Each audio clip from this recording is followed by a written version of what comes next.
Hey, top of the morning to you. I'm Michael. Grandkids call me Roo. Thanks for being on the show this morning. I was cleaning up the rest of my desk here, moving some things around over there. So I kind of like the shot of the counter in my coffee cup. Made me want to take another sip, it did. Good morning to you all. Wow. Great music from Cody Martin. It's a piece of purchased music from one of those services. You know, if you ever want to know that, just email me and I'll tell you who it is without me broadcasting it. But I pay for that on a yearly basis so I can run things out there. And we get in a tangle sometimes because YouTube will say, or Facebook will say, hey, or Vimeo will say, hey, you don't own that piece of music because it was licensed over there. And I go, I bought it for the coverage. So I go through that. Be a stickler about copyright. And when you get things from other people, tell who it's from or ask permission and do that sort of thing. It's Monday morning. Some of you are jumping on. I want to say hello to you. And then, but before I do that, just blowing the dust off, I want to take you back a year and a half. Maybe it was that long ago, and talk to you about the French and how they paint. This will give me another moment just to find something I want to read to you. The French have such a way to make things sound more than they are, romantic even. Like en plein air, which really means painting in the air outside. In the South, we just say, I'm painting outside. We're assuming there's air out there. The problem is not just to go outside and paint. The problem is just to have more time to paint. La chèvre coupe mon herbe, as the French would say. Or in the South, we would say, the goat cuts my grass. So come on, stop goofing off and get over there and eat the grass.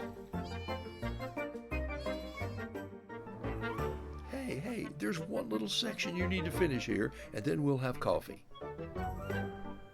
Okay, we'll have coffee now.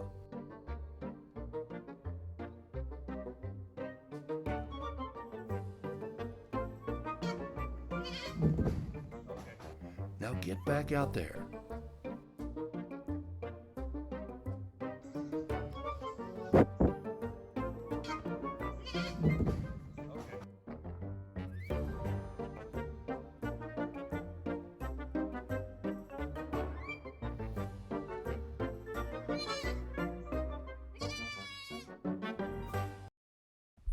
So I borrowed Denise's goat about a year ago. It was a springtime, and I said, hey, I need to borrow a goat.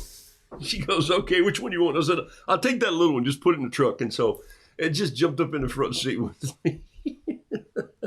And I didn't put it in the back. I just put it in the front seat. And I put it in the back seat. I have a small little truck, but it's 4 doors. And so it kept just kind of biting my arm. And while I was driving, I'm going like, stop, what are you doing? And so it nipped me on the arm, so I had to put it in the front seat so I'm going to put you in a seatbelt if you're not careful. So I get this, so I'm talking, I think, I'm driving down the road and I'm talking to this goat like it's a person. I'm going like, I have lost it, okay? So I get the goat over here and put him in my yard. And the goat starts just eating the grass in my yard. I go, this is genius. This is genius. So I put everything out for the painting shot, and then he just starts running back up and yipping. And so we finally had tea and or coffee. And anyway, Denise is a dear friend of mine, and I was just over to her farm a week ago Sunday, and a group of us gathered out in front of the barn and just had a serious meeting about horse therapy and what that Sugar Creek Farms is going to do, and maybe working with some foster children this year. And it's just fantastic to see the city come together on things like that. I hope you're and I'm I get on my Apple box every now and then. It used to be a soapbox, but I didn't like soap. Still don't. I get on my Apple box. I hope you're thinking and working, and you don't have to tell everybody, but just if you're, and sometimes it's good that the right hand doesn't know what the left hand's doing, but I'm throwing it out there. I hope you're being a part of something that's bigger than you. Okay, and that's a little frightening sometimes, and but I've been amazed at that in the last few days. My dear friend Chip Cash and I. He scooped me up Saturday morning and drove me up the road an hour to the great little town of Salisbury, North Carolina, where I mentioned to some of you I wasn't going to be painting Saturday because I was going to prison. Well, in all jokes aside, we went to one of the correctional institutions there in Salisbury. There's several. Salisbury has been a site for prisons for well over 150 years. It was a site of a prison, Civil War prison. And this prison that we went in on Saturday has been there since 1930. I think that's right. Maybe a little before that. But the point is this. This prison is now going to be purchased, and it will belong to an organization that's going to tear down some of the buildings and refit some. And so I was helping do the story of what that's going to be. And it's going to be a trade school, a vocational school for the children of some of the incarcerated inmates who will come in and learn a trade and maybe help break the cycle. It's a great story. And it was just, we spent 4 hours there with them, and I just hadn't got it all out of my mind yet. It's a great opportunity, but it's so much bigger than one person. It's millions of people. And that was one of my little pitches and videos. If 1 million people gave to this, and they just sort of gave what they had, could you imagine what would happen to our country? What if we put more prisons out of business? And is it hopeful? Maybe. I listened to a documentary. Chip and I were driving back, and we started listening to some great music. I said, play me something that you love to listen to when you drive, and I may not know, and I'll play something for him. And I played him a Harry Chapin song that we laughed about, and then that made me come home, and he asked me a couple questions about Harry. I'm a big fan of Harry, and he said, how many children did Harry and Sandy have? And I was, I don't know. So I watched a documentary that came out last year called When in Doubt, Do Something by Harry Chapin. And I'm just going to tell you, there'll be a couple pieces of language in there. Some of it not worse than Netflix, for heaven's sakes. But it's not from Harry and from his band. But he got on a kick to say, he and Bill Ayers, who was a Catholic priest, who got on a kick to say, what if we fed children in this country? What if we stopped world hunger? And the man, I didn't know the man spent so much time in the White House, and not protesting, but just at the table, saying, let's do something different. And so it starts small, and then it turns into something big. It can start as a small sketch, and then it can inspire, not motivate. You have to do that yourself, but it can inspire other people to do that sort of thing. Yesterday, if you saw the post I did last night, I took my tools, which I carry with me quite often. This little tool, this one, just in my coat pocket. If I don't even have room for my bug out bag, that's what I carry right there. That's my little Altoid of paints, my little Niji water brush, N-I-J-I, and my Kakuna fountain pen. And of course, always in my vest pocket somewhere, I threw them all out here this morning, but always in my vest pocket are just several little pieces of paper like this. This is Fluid 100. This is 138-pound Canson. This is, what is this? Kilimanjaro. And so you can tell now by feeling them. That's what's so fun. You're going to get so good at this. You'll go, ooh, look at that. I know what that is. So I just threw out a little piece like this right here. And I sketched her this little rooster real quick while she was finishing up us, waiting on us. And I just sort of drew him like this really quickly. You saw the picture maybe. And I love to do this with the looking back, and then I do the little leg coming down like so. And in this case, I did put a brush in him like I do when I paint my books, but I wrote a comment there that says, keep serving those eggs. I had this beautiful omelet at this little restaurant here, and Carol and I just sit outside yesterday. I know for those of you who are still getting snow, I don't know what to tell you.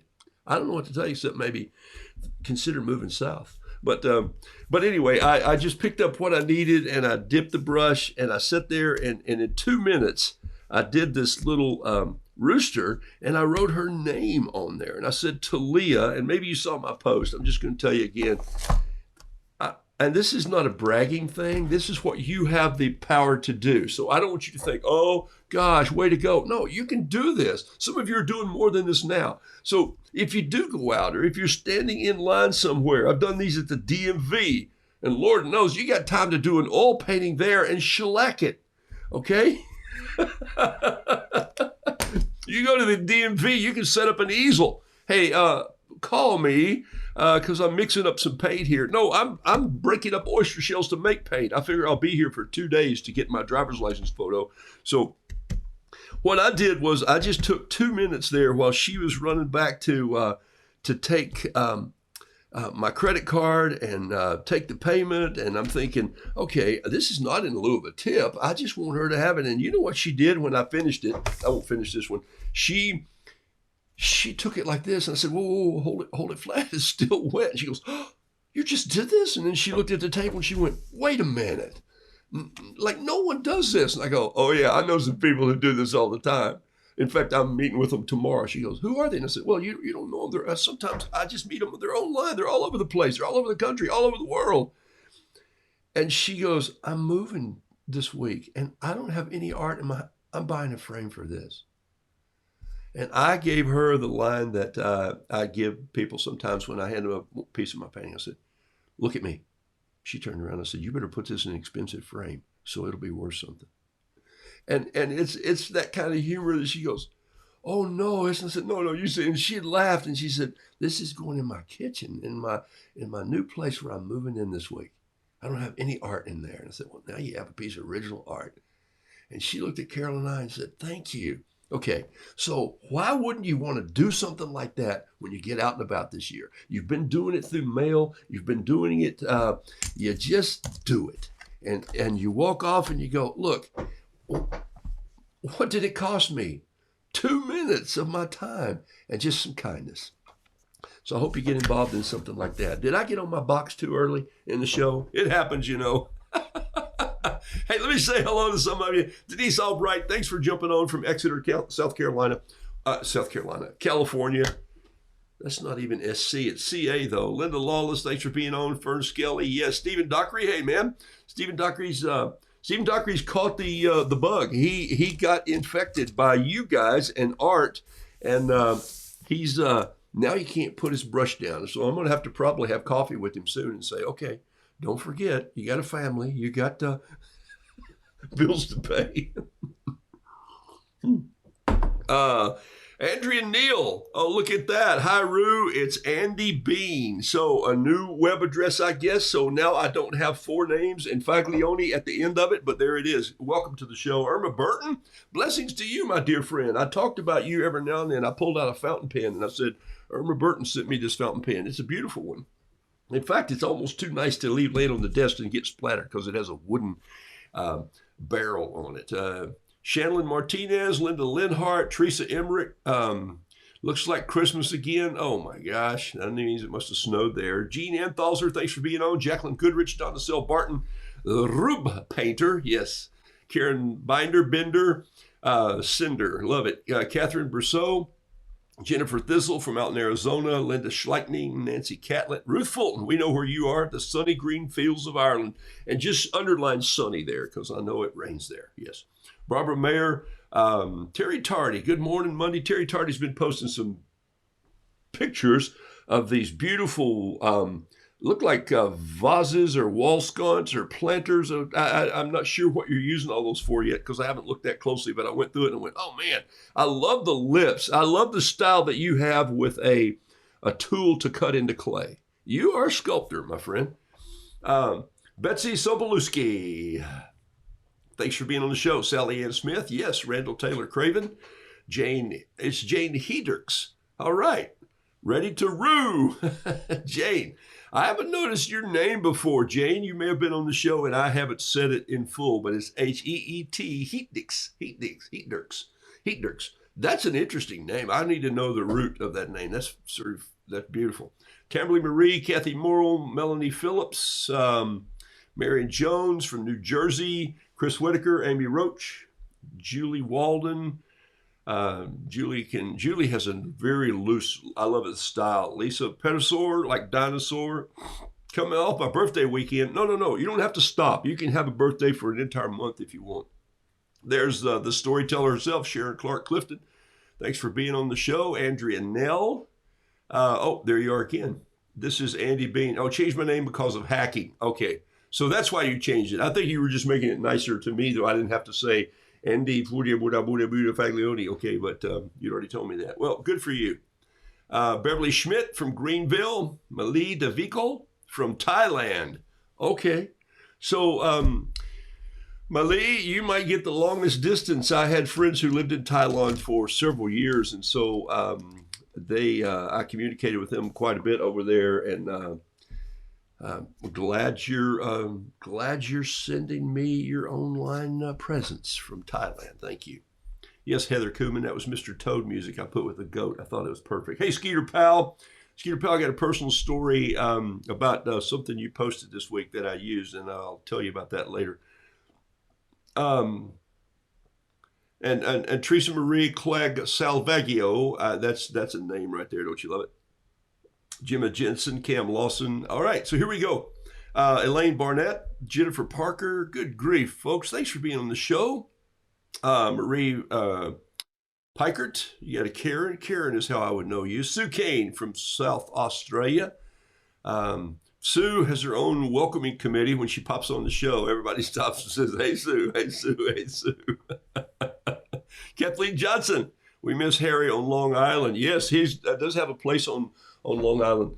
Harry, in July 16th, 1981, it was a sad day for me. I remember right where I was when I got the radio news that Harry Chapin had been killed on the freeway. And Harry Chapin inspired my music as a young up-and-coming artist many, many times. He was a brilliant lyric writer and a songman. His wife, Sandy, was a brilliant poet. Everybody knows Harry by the song he wrote. Child arrived just the other day. He came to the world in the usual way, but there were planes to catch and bills to pay. I walked to walk. He learned to walk while I was away. Cats in the cradle and the silver spoon. Sandy actually wrote that song as a poem, and a little bit of seriousness and sentimentalness in her writing, but also she sort of poked it at Harry saying, I know you're who you are, and I know that this is the gift that you have, but the kids are growing up while you're away. And so it was a balance for him. And when he read it, he said, I'm changing a few things about this, and it's a song. And so, of course, it became the song that I can bump into people who've never heard of Harry Chapin who say, oh, that Cats in the Cradle song, I've heard it preached, I've heard it sang, I've heard it yodeled, I've heard it in every language. It's pretty amazing. All right, so let's get on to it. Billy Grooms. Now, if a man tried his time on earth and proved before he died what one man's life could be worth, well, I wonder what would happen in this world. Harry Chapin.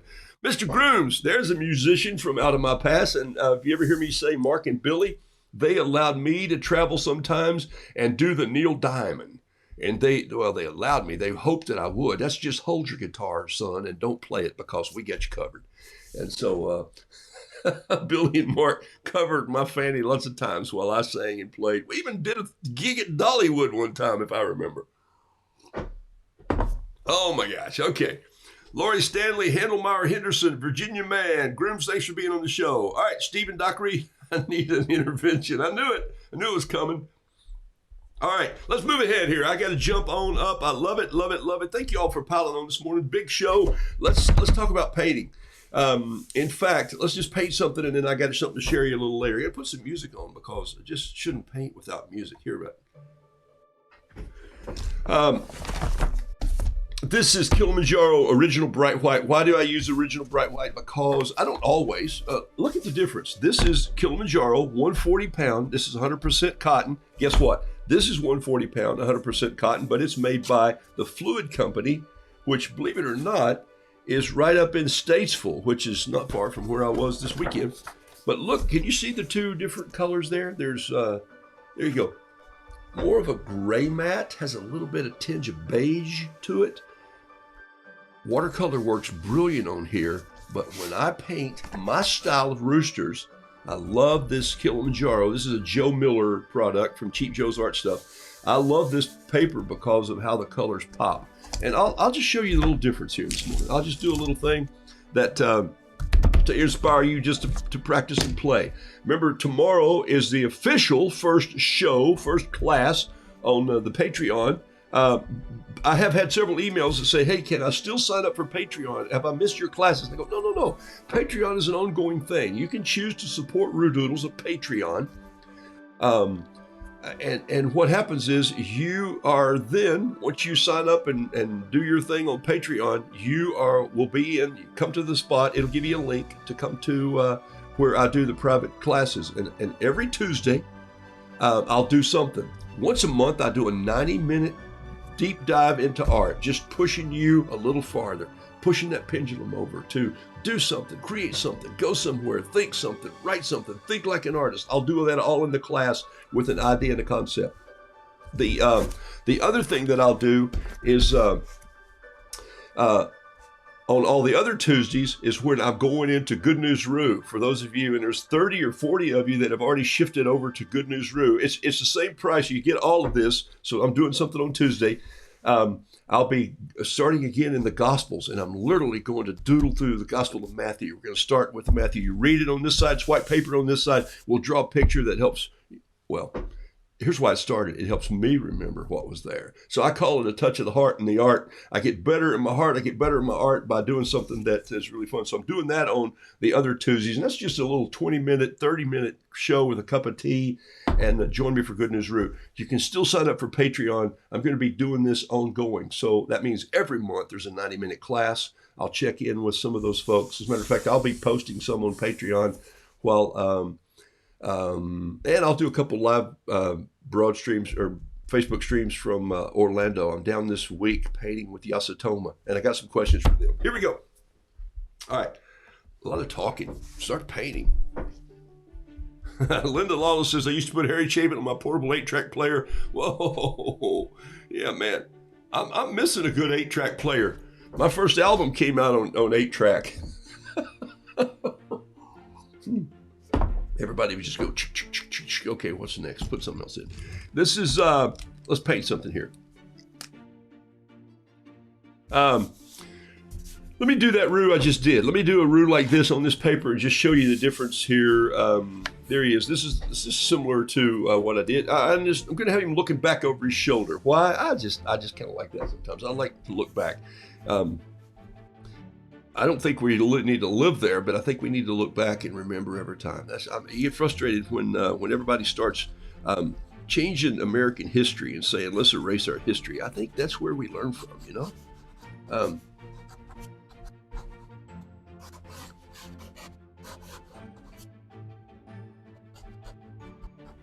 Just a quick little sketch of a rooster here. I'm not trying to be too fancy. If I was, I would slow down a little bit. But then if I slowed down, I probably couldn't draw as well. And let's put this foot hanging up here like this. Like a knee that comes out like that. You see it's coming in there. You know it's there. Let's put a little earth under him. I feel the earth move under my feet. I feel the sky tumbling down. All right, so he's turning around. There's his little ear. You know, they have those little lines on their ear. I come in here with this pen and I can just do some lining in here. This is a preppy fountain pen. It's called a fine line. And the reason I know, it's an 03. Now, 03 is a little thicker than the 02. They make an 02, 03, 05. And this is a pretty inexpensive fountain pen. This is from Cheap Joe's Art Stuff. $4.99. Are you kidding me? And it's platinum ink. has a little ball in the end of the barrel that you have to push out of the way. It reminds me of the spray cans, the rattle cans that you paint with, and I like the brush. I'm gonna put some little marks here like this. I'm gonna paint this rooster very different, and I'm painting this on Kilimanjaro paper just to let you see it here. I could add some extra, a different pen. This is the Kakuno. If I wanted some cross hatching right in here, I could just bring a little cross hatching. What I know about these pens, and what have you done? They all bleed just a little different color, a little texture. This is Speedball here. This is Speedball ink in this fountain pen. I just got into sketching with fountain pens because they are so loose and messy. This is the Lamy pen. It's Lamy. It rhymes with mommy.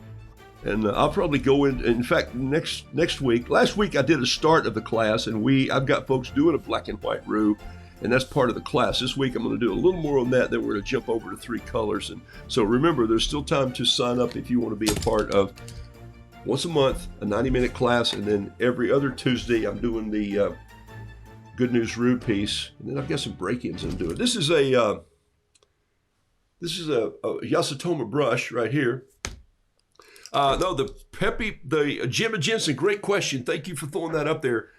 Sometimes just put QQQ in front of your in front of your question, or in front of your post, and I'll see it pop up as a Q, or I'll just go hit a search Q and it'll come up. Is that Preppy disposable pen? No, it is not.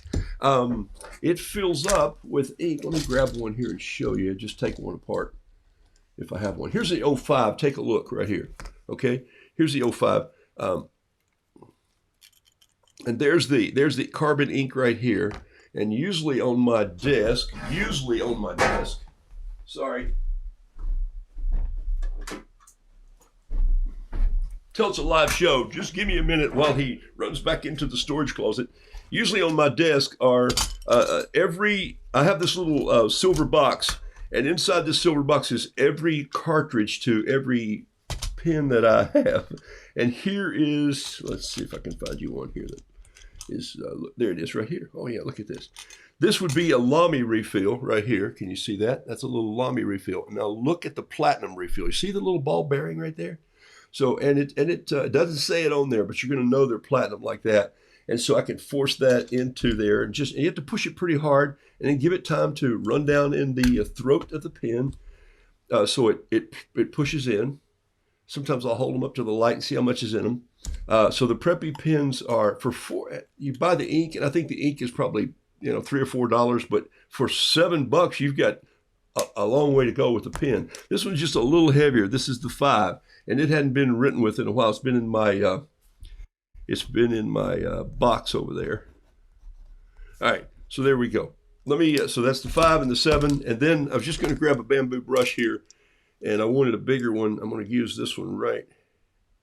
I'll just use this one to throw some water around. There we go. Take that one off. I keep these hanging on a little rod above my desk just so they hang down. And by the way, I get to look at the new bamboo brushes this week in Orlando that Yasutoma is bringing for me to paint with while I'm in Orlando. Yasutoma is in Torrance, California, and they've been shipping Asian art supplies in this country since 1954. Now look what happened here. You see this really pick up and go dark? What causes that? That's the Lamy ink. Okay, that's a German pen. That's this pen here. And a little more maintenance is required on this pen, but man, it is a great pen. It's Safari. It's made by, this is the Safari. It's lightweight, does not drip. To carry it on an airplane, don't worry about the pressure. If you're worried about flying with a pen, I had one time that I should have been worried with, because when I got there, I had to go buy a new shirt because the pressure had squeezed the ink out of the barrel. And I went, whoops, that's not good. All right, so here's what I'm going to do. I'm just going to throw some water in here and loosen up these lines a little bit, just like this. And I told you I was going to make this Roo quite different. So let me see here. What I'm going to do is I'm going to pull some red in. And this is not a tiny brush that I'm painting with, but the thing I like about, and I've actually promised myself this week that even though I love my American Journey brushes, because I love them. These are not outrageously expensive brushes. They are nylon.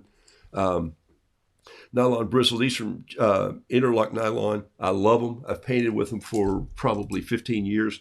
The point is that this week, since I am painting with all Asian tools, this week they're sending me in some new supplies tomorrow just to practice with before I get there, and said, hey, we didn't want to leave you here and dry. We got some new stuff. And so I'll find out what that is when I get there. A little bit of different color on this roo. You know, I always throw some black and blue back in his feathers a little bit. So here we go. Have some fun with this. Let's put on something here. And something that shimmers. Rolling my brush. Can you see that? Oh, yeah, I'm rolling my brush in some orange over here.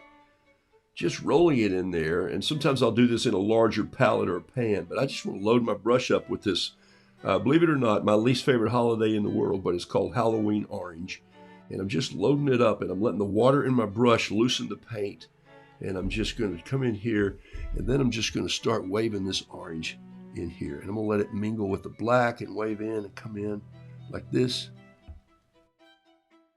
And I'm not trying to paint this like I'm painting a house, people. I'm just trying to let it be loose and squirrely and leave some holidays in there. Okay, so that's kind of what I'm doing here. All right. What's the smallest tip? Donna Buckley, the smallest tip of the Yasutoma, if that's what you're asking me, or are you talking about fountain pens? The smallest tip of the Yasutoma brush is probably a 2/0. So it's going to have a little point like this. But you can still lay that brush down and press it out like this. Look at that. You can still get if I were going to paint a leaf on a piece of bamboo, come on. Let's do something here. Where's my, where is that thing? Here we go. Here's a little sketch pad of some light paper. This is 100-pound paper. If I were going to do this, I could still load this up with black ink, and I could just do a fine line like this. Look at this. You do a fine line, or I could press it down like this and do a thicker line, and then come back in and do a thicker line, and come back in and do a thicker line. And then if I came in here with some of this black and did a hard line here, you'd see what I'm doing by the brush. And there I would start a stroke of bamboo. I could do that with a thin brush like that, and then I come in, add a little green in there, just only a little green. And anyway, give you an idea. So then there's all sorts of, this is the JB900 right here. Look at this brush right here. Look at that brush. Woohoo, baby. That is a boatload. So if you're going to carry water to the painting and you want to paint with this, you can flat out bring over a lot of water with this brush right here. Okay.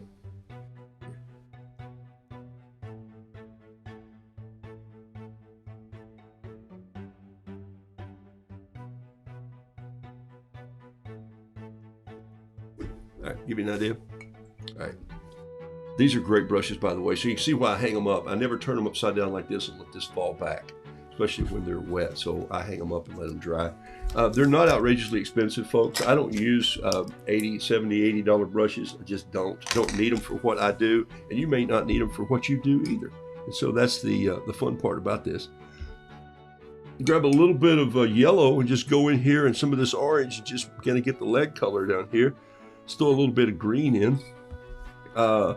Why green? Well, it's just because it's the earth. A little bit of brown maybe. And come in. Anyway, I just wanted you to see that orange pop here.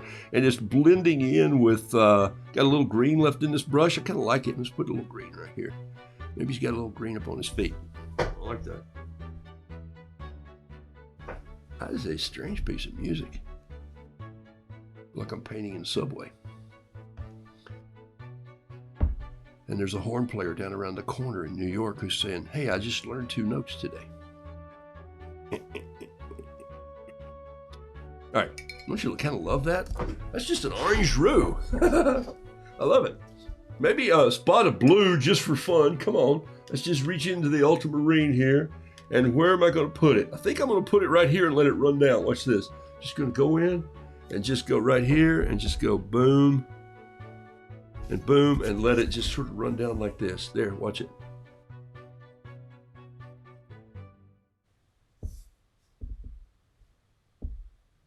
Ooh, look, it's still going. I tilted it over a little bit. The reason I don't tape my artwork down is just to have some fun with it like this. See, you can't paint that right there. That's pretty cool. I like it.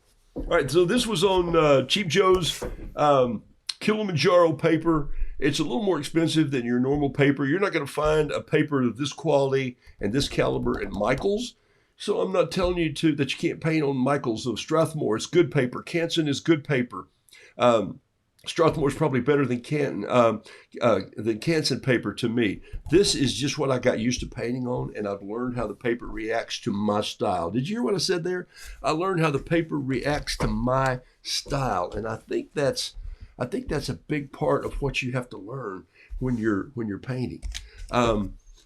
This is this pen here. I'm going to jump out of fountain pens for a second. I'm going to jump into a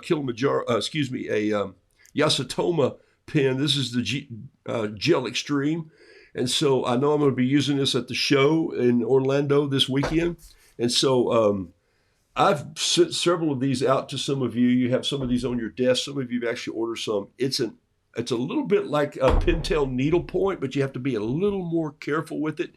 If you ever just slip and drop it on hardwood, just go ahead and put it in the trash can. Bunny trail, which I've done several times. Okay, so but it's a good pen. I like it very much. It does not skip. If it ever skips, it means you probably dropped it and just pretended that you didn't. It's a truth pen.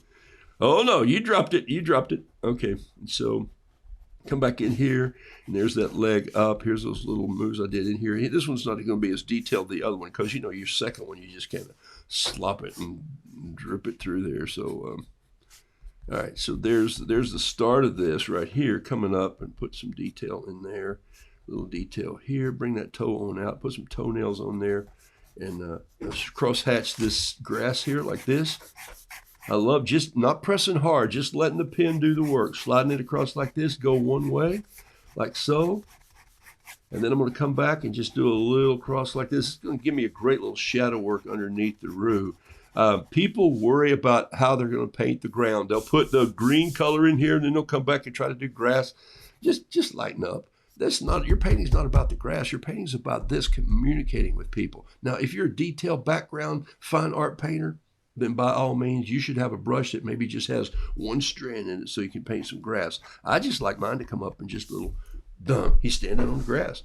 Look, life is way too short for me to paint all the stuff that I can take a photo of, and that's part of my style. What is your style? I can't answer that. Rue, is that an auction piece? June Joan, everything I own is an auction piece. I'm selling this shirt when the show's over, dear. I think I'm just going to paint a rooster on it. No.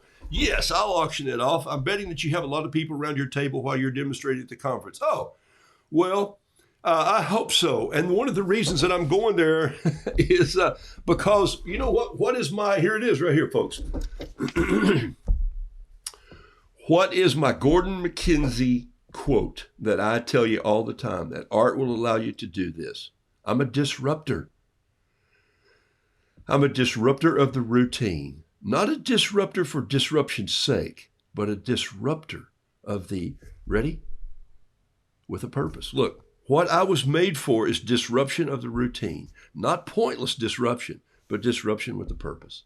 I know there is no shadow of a doubt in my mind that my goofy gifts of storytelling and some music and painting now and blacksmithing and welding and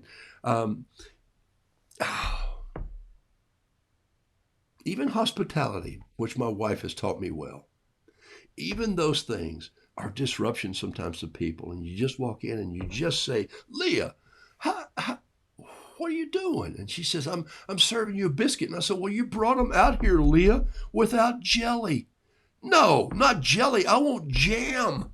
But more than that, Leah, do you have any preserves? She says, no, we don't. I said, okay, jam? Yes, okay, jam is just better than jelly. So don't bring me any jelly. It just looks like water that you left outside. It's just kind of no, I don't want any jelly. It's just like, gives me the creeps. Jam holds on to my biscuit, but preserves has fruit in it. See, I've told myself that over the years. So she knows I'm not angry, but I always say, I'm that guy, Leah.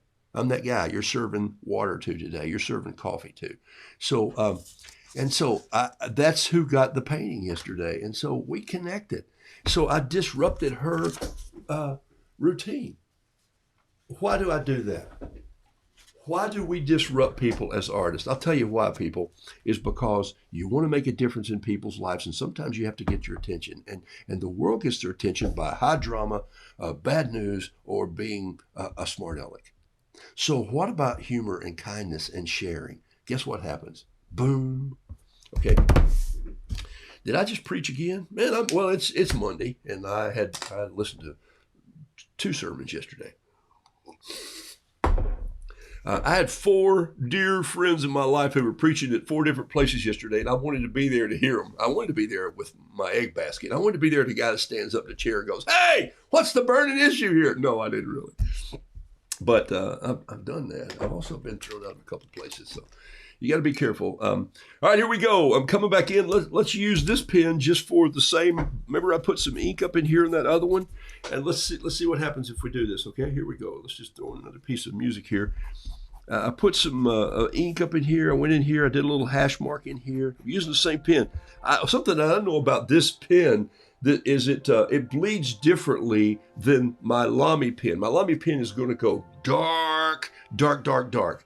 My Preppy pen is going to go Payne's Gray, Donna. Payne's Gray, lightly. Okay. In fact, Donna, I'm just going to tell you, Donna Buckley, you're on the show today. You should probably order this pen. That's the 05. You should probably order the 03 or the 02 Preppy pen with the platinum ink, because it is Payne's Gray all over. And I'm going to prove it. See, I'm ADD today. I'm going to prove it. Watch this. I'm going to put this down right here, and I'm going to take this Preppy pen. You see me do this. If you haven't done this in a while, I'll be doing this on the class tomorrow, actually. This is Lamy.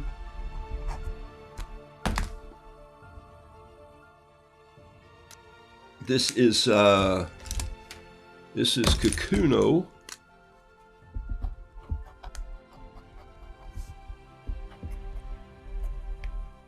And it's fine. This is this is, whoops, that's sepia. This is Kakuno extra fine. Might as well do this when I threw it in there. Now this is Kakuno sepia. This is, ready? I'm going to put it right here. This is Yasutoma's Extreme Gel.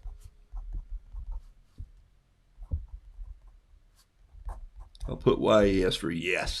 Okay, so then what I do is just take some clean and I'll run it through the Lamy. Look, just put a drop right there, just a little drop of water, and then go 1, 2, 3.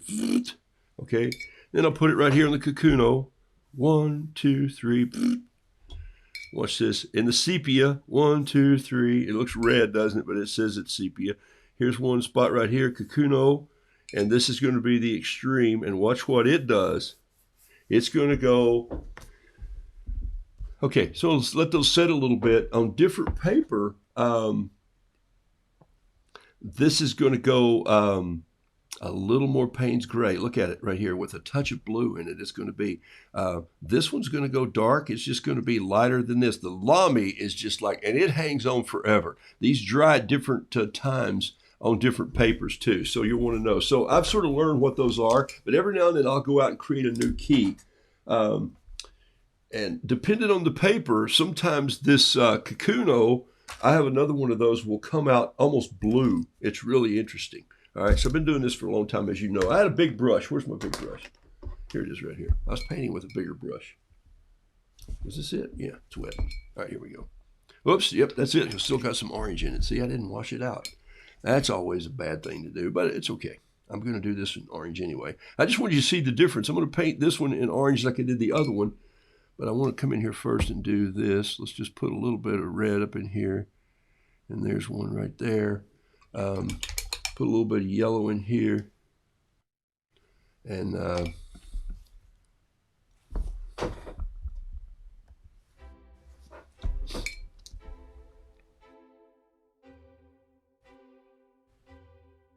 Just put just a touch of yellow wiping down from here, just like so. Hit that red a little bit, and it's going to run on some. And then come in here and just grab some of this orange like I did before. Wet my brush and roll it around. I think you can see me doing that right there. I'm just trying to be careful. I never try to push my brush down in this way. I don't want to force the paint way up in the back of the ferrule. Not that this has a normal ferrule, but just to kind of let the brushes just mop it in, okay? I like this orange. Even though I did go to the University of Tennessee for almost a whole quarter. I think I finished that quarter maybe. Yeah, I did. I finished one quarter. After that, I said, I got to go do something else. Hey, Jason Nichols, just hopping in during my prep. Hope all is fab. Good to see you, buddy, and Sheila. Sheila just woke up. There's Rhonda Dehart from Faith. So you didn't even say it, and I know. Appreciate it, Rue. Thanks, Pat. Appreciate it. Jason painted a painting that I posted on this week. It was to me, it looked like a history book sketch of a New England, where you say the Patriots flew in. They came in a boat from here. It looked like one of those little drawings that you see in a history book. I loved it very much. It was good. And, so I like his main, and I've told him, okay, and I like the bridges. I like the main, paintings he's been doing of the sea shanties and all that. And I think I told him that you have such a gift of being an architect. You got to ride that pony a little bit, because everybody can't do that. If I could do architectural buildings, I would probably be doing it. I looked at so many architectural paintings when I was in France of people, and I'm just going like, I should stay here. How long would it take me to draw this building in the street scene? And the answer is I wouldn't be back to this country. I just have to move there and keep doing it, because I can't do it. It's not in my wheelhouse. But the buildings don't speak to me the way that roosters do, and so that's kind of where I have to stay too. So I have to stay there. I'm going to put this blue in here like I did the other one, just with a little water and a little blue, and I'm just going to tip it up and let it run down. And so it took off with a little bit of the loose water. The point is, I want to show you what happens to this orange. You're thinking, oh my gosh, look how bright that is. This is the part you got to remember about paper. It's going to continue to soak up and soak in, and so that's kind of where we're going to get. This piece of music certainly doesn't match this painting. Got to go with your heart. There you go, Jason. Love it, man. Some of you have already developed such a great style of who you are and what you are. And a great case in point is, of course, Denise Albright and Chris Whitaker. They go back and forth all the time, just with comments to each other. Michelle's Sunday paintings are just brilliant, and Julie Walden's. My point is this: some of you I just don't mention, but I see your paintings, and forgive me because I get on the show and I forget. My point is this: when Chris Whitaker painted the little VW Beetle, okay, I saw it differently. That's how it finished. That doesn't mean it's not wonderful. In fact, I think we were all cheering her on to put Cousin John in it, because, come on. Yes, he lived in that time period. They are, let's face it, Chris, they're hippies. And look. Billy Grooms is still watching. His hair is longer than mine, probably. I got mine cut this week. I got my hair cut on Friday. You're going, no, you didn't. Yes. Okay, just a little bit. My point in saying that is, I saw that as a VW Beetle that I had in 1972. And I had a 1970. Then I had a 74. I'm sorry, I didn't have the 72 Super Beetle. I had a 70 and 74. And they were the yellow one had some cool rust spots on it, and it just looked like it'd been across the country. And there's something about that sound of a VW, and I'm way too big to drive one, but it's my wife's little fun car back then. And it wasn't that fun because it wasn't fun for either of us after a while, because I'd have to go take my toolbox and all my baling wire and go get it home. She would take my truck back home. And so, but it was one of those. But I finally took a Volkswagen engine apart and rebuilt it all the way from scratch, and I wanted to know how it was made. And so, that's kind of what I've done. I've dug into watercolor. So look at this. I'm going to let this one dry. I'm going to come back to it in a second so you can see them both in comparison. All right. We'll do a little more detail on this one than the other one, but I'm going to lay this over here flat somewhere on my illustrious potentate desk, which has no room for anything anymore. There we go. That looks pretty good. And I want to share something with you out of the book. I lied to you last week. I was looking for this to read. I kept one up here that had some paint splatters on it because I couldn't sell it. And I wanted to share it with you because I hate to not have one to say, hey, and I needed one to take with me to Orlando. And I'm going like, rats, don't tell me I sold the last book, because 3 of them purchased last month and that I had. Most people order them from Amazon because you get them quicker than you can get them from me. But also, this is when I did this book, this was when I first started online, and I started saying things, which I still say things. I just don't know what I say. And the other reason this book came with a crease in it, you see that right there? They just creased it somehow. It was folded over in the box, so I didn't feel like I wanted to send it out. So I started saying these things, and of course, Pat, being the brilliant artist that she is, I just said, Pat, you heard what I said. Let's pick out these 30 or 35, and you just paint something in your style that represents a picture that'll tell us that. This is my journal. Read this. Look at this. What is it that sets you apart? What is it? Me, I'm a disruptor. I'm kind of a ragtag tall guy who's not afraid to walk into a buzzsaw. What is man going to do to me? I'm not afraid of what people think. I'm not afraid of what people think of my art. That's why some of you have been bold to put your art out on Roost Crew. Some of it needs improvement. Yes, so does mine. Some of it I could do better. Yes, so could I. Some of it you could pay more attention to. Yes, so could I. So you see what happens? So we're all in the same painting soup. Those of you who have this book, you can find it on Roodoodles.com or Amazon.com. In fact, go to Amazon.com and just type in Noodle Doodle Fiddle Piddle, and it'll come up. Why Noodle Doodle Fiddle Piddle? Well, everybody knows I doodle. Right before I noodle some idea. I just say, hey, I think my little bookmark should have a B on it. All right, so I just start doodling, and I noodle it and think, then I fiddle around with it a little bit, what I've been doing with these paintings this morning, and then I piddle just a little bit more, and then at some point in time, you got to take the comment that's in here, put the brush down and back away from the easel. You started with something that could breathe. It had light in it. It had space. It had holidays, and you just kept pushing until you filled it all up and made it a mud pie. And so it wasn't so bad that you filled it up, because if you look out at a photo, it's full, but there's holes all through everything. This is my friend Chip Fergan, who says, how many colors are on trees if you drive down the Shenandoah Valley? And people say, just one, green. He goes, no. You're driving too fast. Slow down. And what do you see? You see holes and space and darkness and light coming through in the sky, and gray sky, blue sky, black sky, clouds. You see fog coming through. Whoa, you see yellow and green and blue, and you see leaves still holding on from last year. My Japanese maple out here that we just keep giving a haircut keeps coming back, but there's still a couple little dark, deep, crimson purple leaves hanging in there that said, I'm not letting go until the new leaf pushes me loose. They're in there, but you can't see them as you drive by. You go, oh, it's a red maple. It's a Japanese maple. It's absolutely beautiful. All right. A guy offered me $15,000 for it one day. And you know what I said? Dig it up. And he said, well, I was just saying it's probably worth $15,000. I said, no, you said you were going to give me $15,000 for it.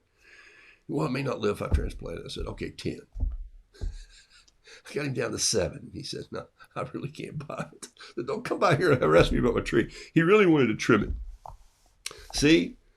Okay, that's me. My mom would say to my brother, you would argue with the fence post and probably win. And I do it just because I love to just go back and forth. It's the fun reason I do this show. I love to push you to saying, what is it that sets you apart? The world is filled with amazingly talented people. God made millions of them. And if you do not chase your art because you believe you don't measure up, 2 things will happen. You will miss a passion and a calling, and the people around you will miss what you had to offer. This preached yesterday. You all have a gift and a calling, and if you don't use it, the world misses out. Some artists say, I'll never be as good as Just put a name in there. My skills will never match.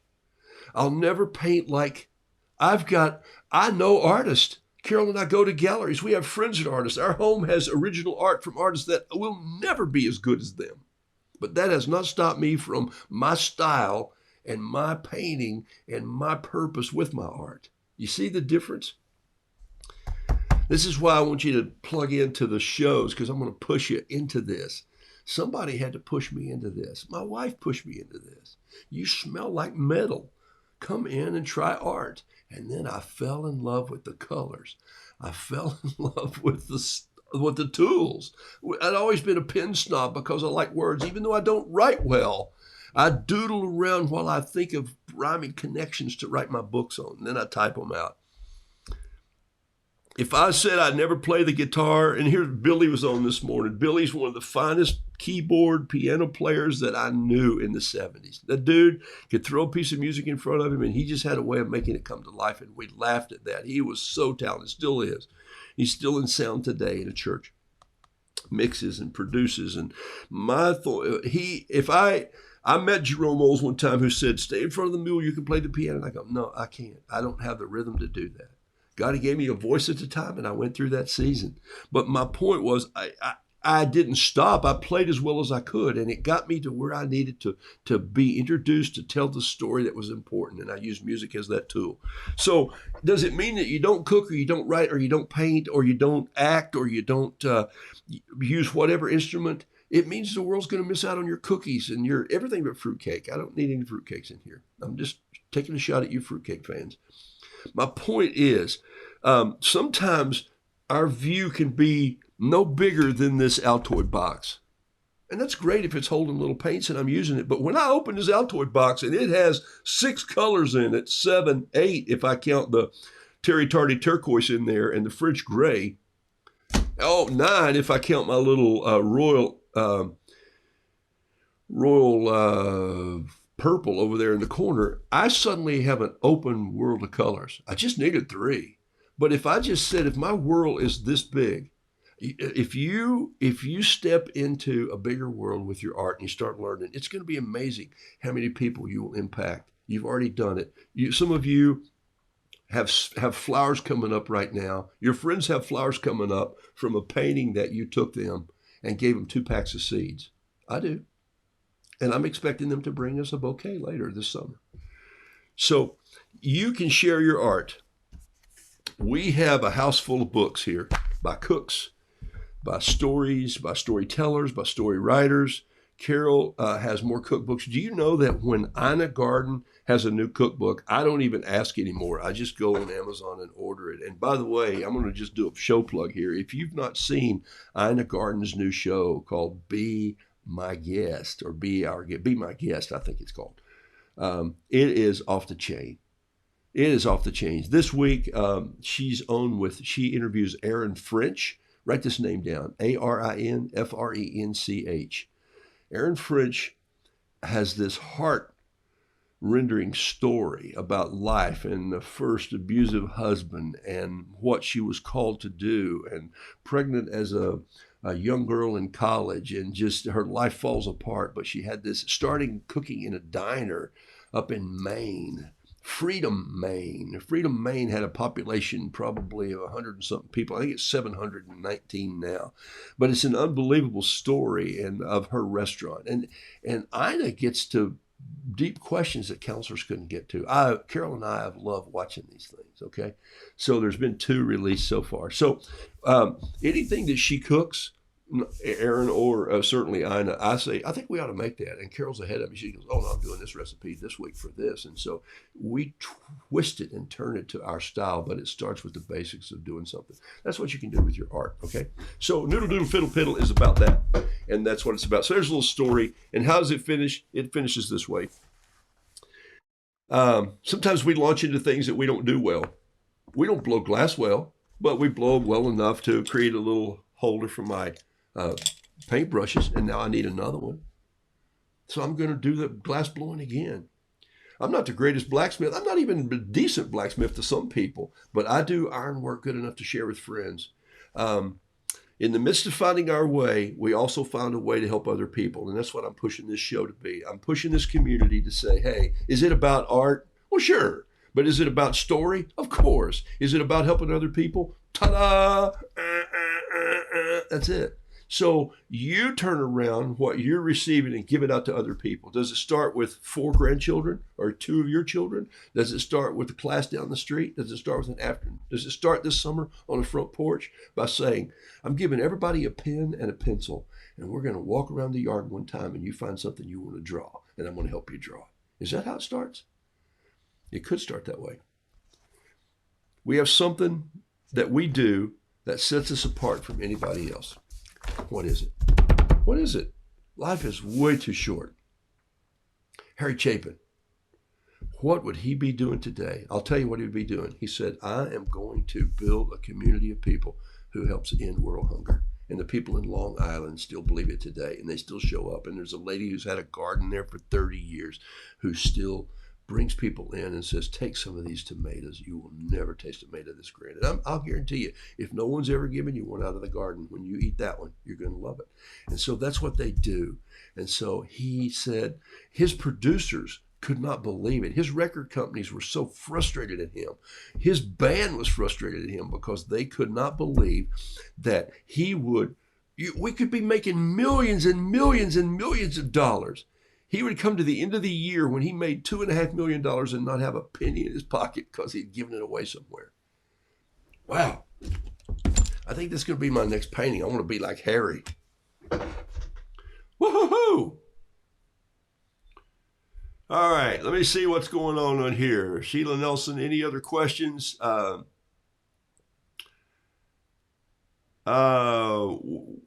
I'm late today. Did we talk about sketching through Matthew? That starts tomorrow. So we're going to sketch through Matthew tomorrow, or not through it, but we're going to sketch the first part of Matthew tomorrow. Those of you who already have your gospel book in.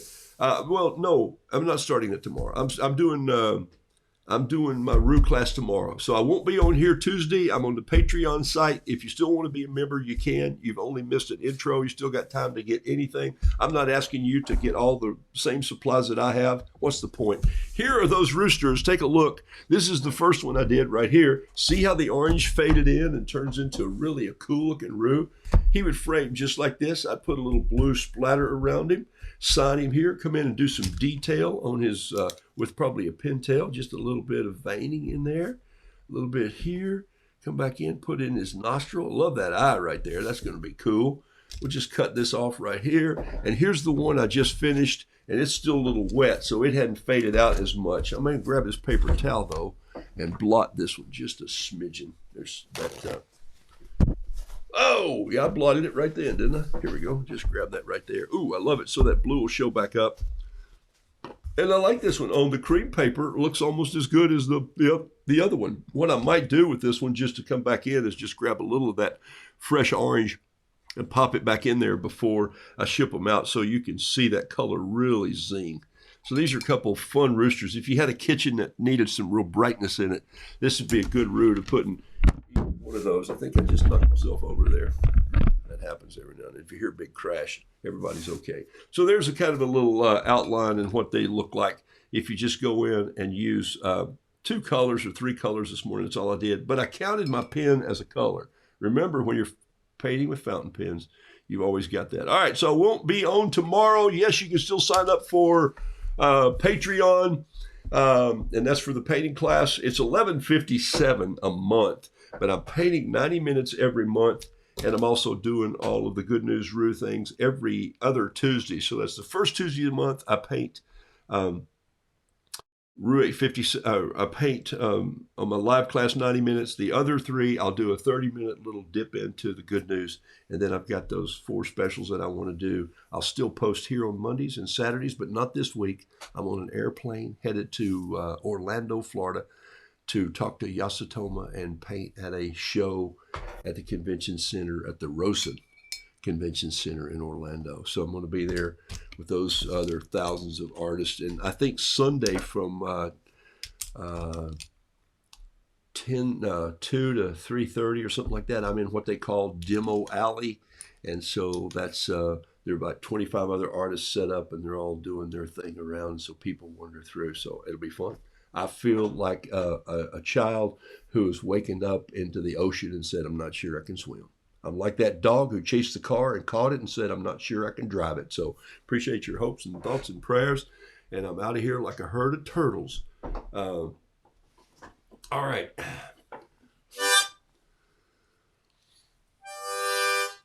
Got to go out on the low note because of my voice.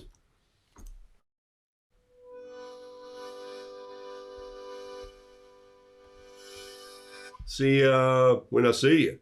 Probably be a live post from Orlando because I'm painting tomorrow and I won't see you Saturday.